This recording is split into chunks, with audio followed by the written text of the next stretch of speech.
అందరూ డల్‌గా అయిపోయారు. మోహన్ టిఫిన్ చేయకుండానే బయటికి వెళ్ళిపోయాడు. కృష్ణవేణి పిన్ని మాత్రం చాలా సంతోషంగా ఉంది. రాత్రి డ్రింక్ చేసినందువల్ల తల భారంగా అనిపించింది. ఎవరూ సరిగ్గా టిఫిన్ చేయలేదు. నాకు కూడా తినాలి అనిపించలేదు. కానీ అర్జెంటుగా చాయ్ తాగాలి. వంటగదిలోకి వెళ్ళి వంట చేసే ఆవిడని పెద్దమ్మ అని పిలుస్తూ కబుర్లు చెబుతూనే కమ్మగా గుమ్ముమని సువాసన వచ్చే విధంగా చిక్కటి పాలతో చాయ్ పెట్టించుకుని ఒక పెద్ద కప్పులో పోసుకుని బయటికి వచ్చేశాను. ఇంట్లో వాళ్ళని డిస్టర్బ్ చేయడం ఇష్టం లేక బయట ఉన్న రాధాకృష్ణుల విగ్రహాల దగ్గరికి వెళ్ళాను. అక్కడ కూర్చొని చాయ్ తాగుతూ ఆ పూల మొక్కలన్నిటితో మాట్లాడుతూ ఉంది. కృష్ణుని దగ్గర కాస్త చిత్తగా అనిపించింది. అంతా క్లీన్ చేసి వాటర్తో విగ్రహాలని కడిగేసింది. అక్కడ ఉన్న పూలన్నిటినీ మాలగా కట్టి రాధాకృష్ణుల మెడలో వేసింది. చూడడానికి చాలా బాగా అనిపించింది. కొద్దిసేపు అక్కడే కూర్చొని ఏం జరుగుతుంది అసలు ఈ ఇంట్లో? వల్లిక ప్రేమించి పెళ్లి చేసుకుంది. ఇంట్లో వాళ్ళు ఒప్పుకోలేనట్టున్నారు. ప్రేమని పారిపోయి పెళ్లి చేసుకుంది. అంతవరకు బానే ఉంది. కానీ వల్లిక భర్త మోహన్‌లా ఎందుకు ఉన్నాడు? అసలు వాళ్ళ అత్తగారు మోహన్‌తో ఎందుకు అలా మాట్లాడింది? అని బాగా ఆలోచించి ఓహో! అర్థమైంది. అంటే వల్లికని మోహన్ ప్రేమించాడు. పెళ్లి చేసుకుందాం అనుకున్నాడు. కానీ ఆ అమ్మాయి వేరే అతనితో అందుకేనా ఈయన గారు గడ్డం పెంచుకొని మరదలని మర్చిపోకుండా ఉన్నాడు. అంతేనా కృష్ణయ్య? ఇదే కదా జరిగింది అని తన సొంత తెలివిని ఉపయోగించి కొంతవరకు నిజాన్ని ఊహించగలిగింది. ఎంతైనా చెల్లెలు కదా! మరి అర్జున్ అన్నయ్య ఎందుకు అంత కోపంగా ఉన్నాడు? ఒకసారి అన్నయ్యని అడిగే విషయం ఏమిటో తెలుసుకోవాలి. అమ్మమ్మ తాతయ్య వాళ్ళని ఆవిడ అత్తయ్య మామయ్య అని పిలిచింది. అయ్య బాబోయ్! మళ్ళీ తలపోటు వచ్చేలా ఉంది వీటన్నిటి గురించి ఆలోచించి. ఇంతకీ అర్జున్ అన్నయ్య ఎక్కడ ఉన్నాడో అతనితో మాట్లాడాల్సిందే అని అనుకుంటూనే ఇల్లంతా తిరుగుతూ ఇంటినంతా గమనిస్తూ పాతకాలం నుండి ఉన్న వస్తువులని కూడా విచిత్రంగా చూస్తూ అబ్బో!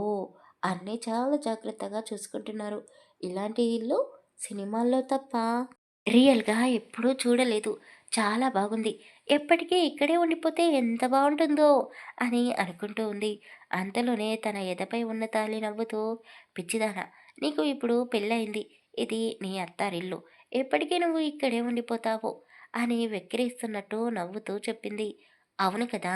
ఇప్పుడు ఇది నా ఇల్లు. అంటే నాకు ఇష్టం వచ్చినట్టు ఉండొచ్చు కదా! అని అనుకుంటూనే వెనక్కి తిరిగి చూసి విగ్రహం పక్కన కొద్ది దూరంలో మామిడి చెట్టు ఉంది. ఆ చెట్టు ఎందుకో బోసిగా అనిపించింది. అక్కడ ఒక ఉయ్యాల కట్టుకోవాలి అనిపించింది. పని వాళ్ళతో చెప్పాలి అనుకుంది. కానీ ఎంతైనా ఇంట్లో పెద్దవాళ్ళని అడగాలి కదా అని వాళ్ళ అత్తగారి గది వైపు వెళ్ళింది.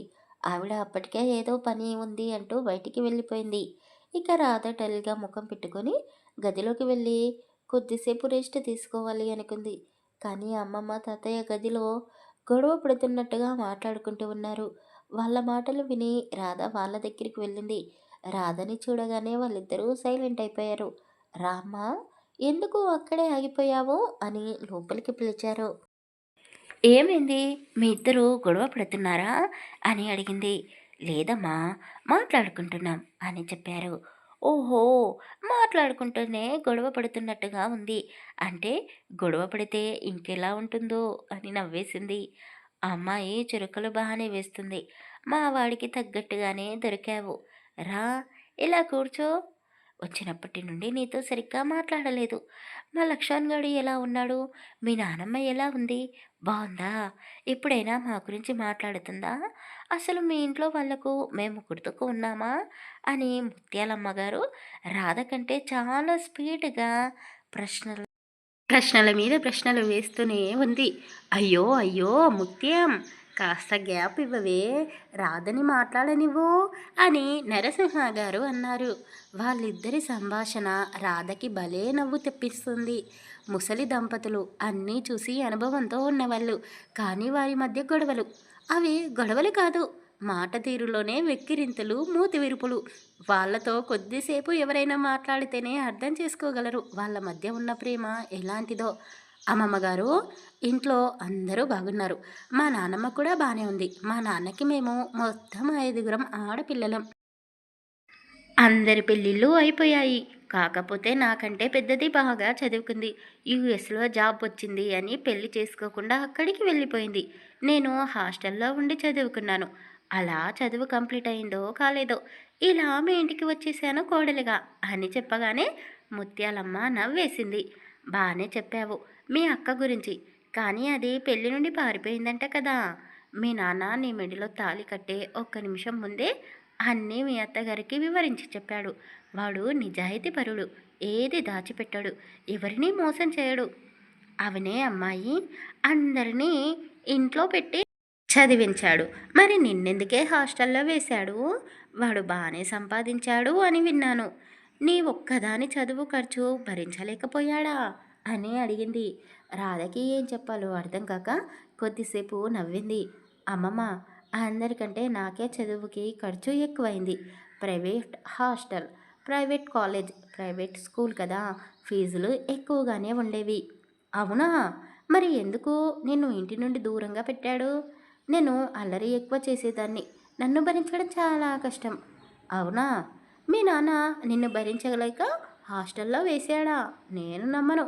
వాడి గురించి నీకంటే నాకే బాగా తెలుసు. అవును అమ్మమ్మ. మా నాన్న మీకు ఎలా తెలుసు అని అడిగింది. ఎలా తెలుసు అంటావేంటే, మీ మామయ్య నా పెద్ద కొడుకు రాజా, మీ నాన్న ఇద్దరు ప్రాణ స్నేహితులు అని చెప్పింది. అవునా? మరి మరి ఎప్పుడు మీరు మా ఇంటికి రాలేదెందుకు? అంటే నేను హాస్టల్లో ఉండేదాన్ని. ఇంటికి ఎవరు వచ్చినా నాకు తెలీదనుకోండి. కానీ మా అక్కలకి పెళ్ళిళ్ళు అయ్యాయి కదా! అప్పుడు కూడా మిమ్మల్ని నేను చూడలేదు. వస్తేనే కదానే చూడడానికి. మీ నాన్న మమ్మల్ని ఎవ్వరినీ పెళ్ళికి పిలవలేదు. ఎలా వస్తాము? అమ్మగారు, అయ్యగారికి మీకు పట్టుబట్టలు వచ్చాయి ఆ ఇంటి నుండి అని ఇంట్లో పనిచేసే ఆవిడ బట్టలు తెచ్చి ముత్యాలమ్మ చేతిలో పెట్టింది. వావ్! అమ్మమ్మ, పట్టు చీర కలర్ కాంబినేషన్ సూపర్‌గా ఉంది. ఎక్కడి నుండి తెప్పించావు? అని రాధ అడిగింది. నేను కాదు, నా చిన్న కొడుకు పంపించాడు అని చెప్పింది. హా! మీకు ఇంకో కొడుకు ఉన్నాడా? అదేంటే అలా అడుగుతున్నావు? నీకు తెలీదా? మోహన్ నీతో ఏమీ చెప్పలేదా? అని అడిగింది. లేదు, ఆయన ఎప్పుడూ అదో లోకంలో ఉంటాడు అంటూ మోహన్ డ్రింక్ చేసేది గుర్తు చేసుకుంది. నాకు ఇద్దరు కొడుకులమ్మా.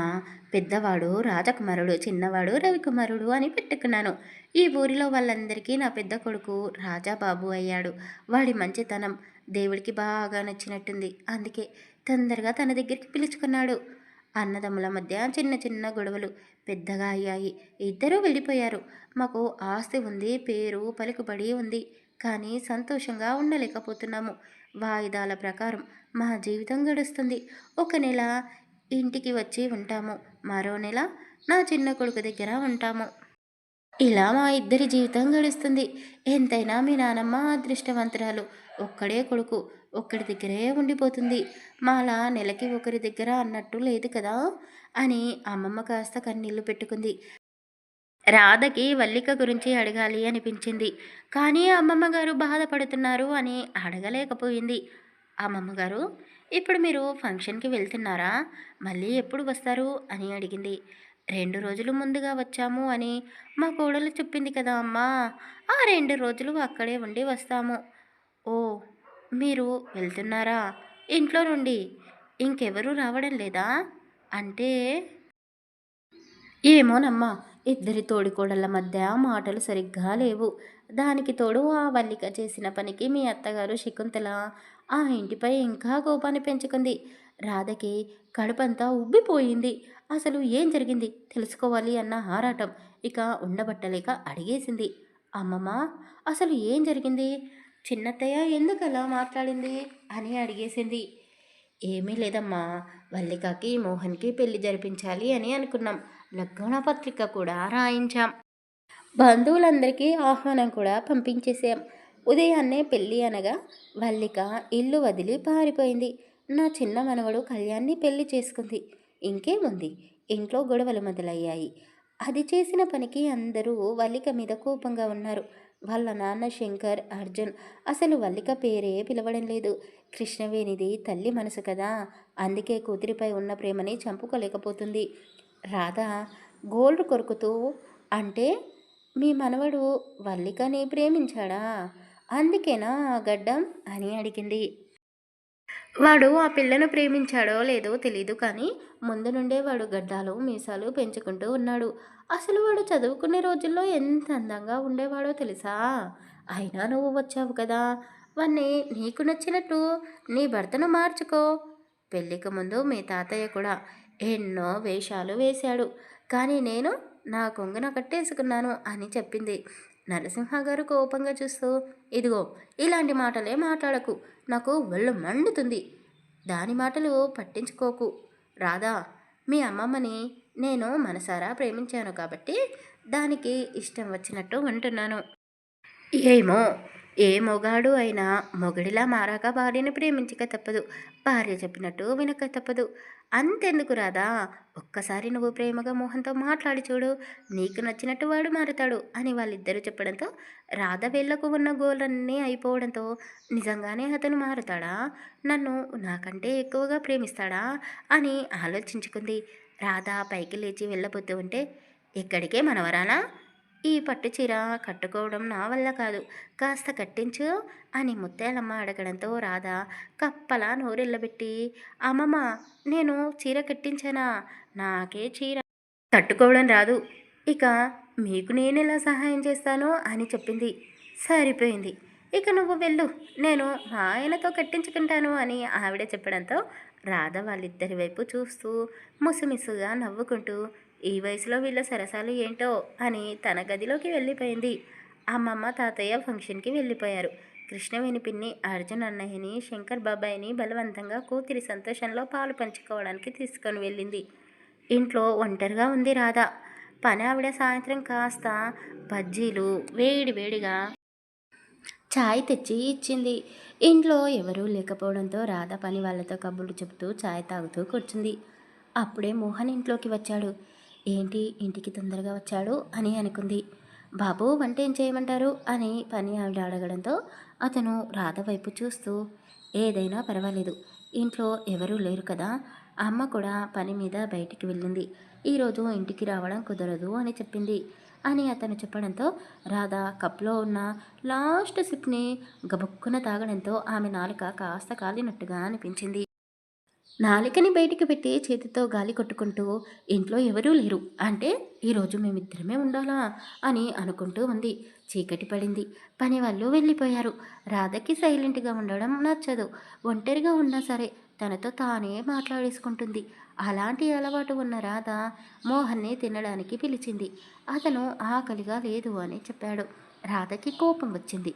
ఒంటరిగా ఉంది, పాపం, కాస్త కంపెనీ ఇవ్వాలి అన్న ఆలోచన కూడా లేదు అని తనలో తానే తిట్టుకుంటూ, ఇదిగోండి ఈరోజు ఇంట్లో ఎవరూ లేరు, మీరు మళ్ళీ మందు తాగారే అనుకోండి, నేను కూడా మీతో పాటు ఫుల్గా తాగిస్తాను అని చెప్పింది.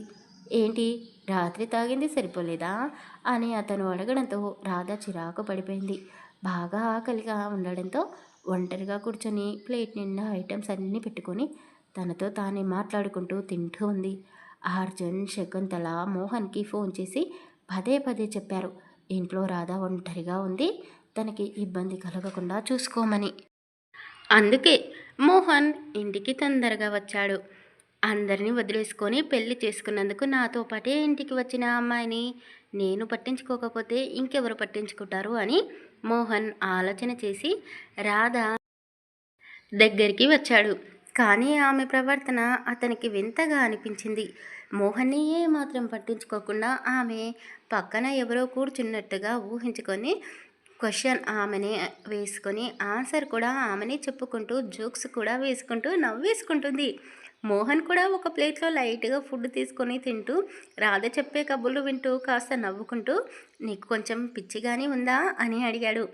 నాకు పిచ్చేమీ లేదు, మీకే పిచ్చి అంటూ ఫుల్గా తినేసి పొట్టపై చేయి పెట్టుకొని గార్డెన్లో అటూ ఇటూ తిరుగుతూ ఉంది. ఇక్కడేం చేస్తున్నావు, పద లోపలికి అని పిలిచాడు. మీరు వెళ్ళండి, నేను ఇంకా కొద్దిసేపు ఇక్కడే ఉండి వస్తాను అని చెప్పింది. ఓహో, అంటే నీ కబుర్లు ఇంకా అయిపోలేదా? సరే, నేను లోపలికి వెళ్తున్నాను కానీ ఇది పల్లెటూరు. పెద్ద పెద్ద చెట్ల పైన దయ్యాలు కూడా తిరుగుతూ ఉంటాయి. జాగ్రత్త. వాటితో కూడా కబుర్లు చెప్తూ కూర్చోకు అని చెప్పాడు. దయ్యాలు! ఆ మాట వినగానే రాధకి భయం మొదలైంది. అతనికంటే స్పీడ్‌గా గదిలోకి వెళ్ళి దుప్పటి నిండా కప్పుకొని కూర్చుంది. రాధ చేసే తింగరి పనులకు మోహన్‌కి నవ్వొచ్చింది. డోర్స్ అన్నీ పెట్టేసి గదిలోకి వెళ్ళాడు. కొద్దిసేపు ఇద్దరి మధ్య మౌనం. అతను పడుకున్నాడు. కానీ నిద్ర పట్టడం లేదు. రాధ కూడా పడుకుంది. కానీ అటూ ఇటూ మసులుతూ ఉంది. అతనికి చిరాకు వచ్చి కదలకుండా పడుకుంటావా అని అన్నాడు. మీరు ఇంకా పడుకోలేదా? అయినా దయ్యం ఉంది అని భయపెట్టితే ఎలా నిద్ర పడుతుంది? నేను లోపల ఎంత భయపడుతున్నానో మీకు ఏం తెలుసు? అని అమాయకంగా ముఖం పెట్టి చిన్న పిల్లలా అన్నది. నీకు ధైర్యం ఎక్కువ అని విన్నాను. కనిపించని దెయ్యాలకే భయపడుతున్నావా? అవి కనిపించవు కాబట్టే భయపడుతున్నాను. ఎటు నుండి వచ్చి ఏం చేస్తాయో? ఒకవేళ మోహిని పిశాచిలా నా రక్తాన్నంతా పీల్చుకొని దయ్యం అందంగా తయారవుతుందా? నేను చచ్చిపోతానా? నాకు ఇప్పుడే చావాలని లేదు. ఎన్నో కోరికలు ఉన్నాయి.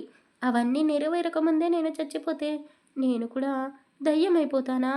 అప్పుడు నన్ను చూసి కూడా భయపడతారా? వామ్మో! దయ్యంలా మారిపోతే నేను ఎలా ఉంటానో ఏమో అంటూ అద్దంలో తన ముఖాన్ని తడిమి తడిమి చూసుకుంది. అతను చాలా గట్టిగా నవ్వుకుంటూ, డౌట్ లేదు. మీ నాన్న నిన్ను హాస్టల్‌లో పెట్టలేదు కదా! ఖచ్చితంగా నువ్వు మెంటల్ హాస్పిటల్‌లో ట్రీట్మెంట్ తీసుకొని వచ్చావు కదూ! ఇంకా కొంచెం వెర్రి, పిచ్చితనం అలాగే ఉన్నాయి. పర్వాలేదు. ఏం మెడిసిన్స్ వాడుతున్నావో చెప్పు. అవి తీసుకొని వస్తాను. పూర్తిగా నయం అవుతుంది అని చెప్పాడు. రాధ కోపంగా అతని వైపు చూస్తూ, ఏయ్! ఏం మాట్లాడుతున్నావు? నాకు పిచ్చేంటి? మెంటల్ హాస్పిటల్ ఏంటి? నీకే పిచ్చి. ప్రేమించిన మరదలిని మర్చిపోలేక గడ్డాలు మీసాలు పెంచుకొని దేవదాసులా తయారయ్యావు అని అనడంతో అతను నవ్వడం ఆపేశాడు. అయ్యయ్యో! నిజంగానే నీకు వెలక్కాయంత వెర్రి ఉన్నట్టుందే. ఎప్పుడు ఏం బాగాలో తెలీదు. పాపం ఫీల్ అయినట్టున్నాడు అని అనుకుంటూనే అతని దగ్గర కూర్చొని, సారీ, మీరు మీ లవర్‌ని మర్చిపోవడానికి చాలా ప్రయత్నాలు చేస్తున్నట్టున్నారు. కానీ నేనే పదే పదే గుర్తు చేసి మీ మనసును నొప్పిస్తున్నాను అని చెప్పింది. అతను పైకి లేచి గట్టిగా ఊపిరి తీసుకున్నాడు. ఏం చేస్తున్నారు? మళ్ళీ మందు తాగుతారా? వద్దండి, ప్లీజ్ అని అతను ఏమీ మాట్లాడకుండా మౌనంగా ఉన్నాడు. కొద్దిసేపటి తర్వాత రాధ అతన్ని పక్కన నిలబడి, మీరు వల్లిని అంతగా ప్రేమించారా అని అడిగింది. అతను ఆమె వైపు చూస్తూ, ప్రేమించానా? ఏమో తెలీదు అని అన్నాడు. అదేంటండి అలా మాట్లాడుతున్నారు? అవును, వల్లిని ప్రేమించానో లేదో నాకు తెలీదు. కానీ తనతో ఉంటే బావుంటుంది. నన్ను అర్థం చేసుకుంటుంది అనుకున్నాను. అందుకే పెళ్ళికి ఒప్పుకున్నాను. కానీ వల్లి తన ప్రేమ విషయం నా దగ్గర దాచిపెట్టింది. కాదు కాదు, చెప్పే అవకాశం మేమే ఇవ్వలేదేమో. మీరు ఏం చెప్తున్నారు? నాకు అర్థం కావడం లేదు. అవును కదూ! నాకు నేనే అర్థం కాను. ఇక నీకెలా అర్థమవుతాను? ఇంట్లో వాళ్ళు వల్లితో నా పెళ్ళి ఎలాంటి సిచ్యువేషన్‌లో నిర్ణయించారో తెలుసా?